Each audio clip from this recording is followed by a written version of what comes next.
শোনো, আমাদের স্কুলে এমন একটা রাক্ষস এসেছে যার চোখের দিকে তাকালে সে বশ করে ফেলে, তারপর ওকে মেরে ফেলে। আরে ও চলে এসেছে। আরে শয়তান, প্লিজ ওর চোখের দিকে কেউ তাকায় না। এই যে বাচ্চারা, আমার চোখের দিকে তাকাও। আরে কেশব পাল্টাছে, কি আছে ওর চোখে? আরে এটা কি হলো? আমার চোখ জ্বলতেছে কেন? আরে আমি তো কিছুই দেখতে পারতেছি না, আমি তো কিছুই দেখতে পারতেছি না। আবে তুই আমার বন্ধুর সাথে এটা কি করলি?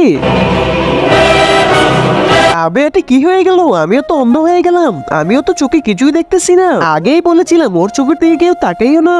আবে কে তুই? কেন এখানে এসেছিস? আবে ও আমার চোখের দিকে তাকিয়েছে, কিন্তু ওর কিছুই হলো না কেন? কিন্তু তার আগে যে আমার তোমার মুখে খাবার তুলে দিয়েছে, আজকে সেই প্রিয় মায়ের জন্য একটি লাইক এবং সাবস্ক্রাইব করে কমেন্টে ইমোজিগুলো দিয়ে যাও, কারণ ও আগে থেকেই অন্ধ, ওর কিছুই হবে না। আরে এটা হতে পারে না।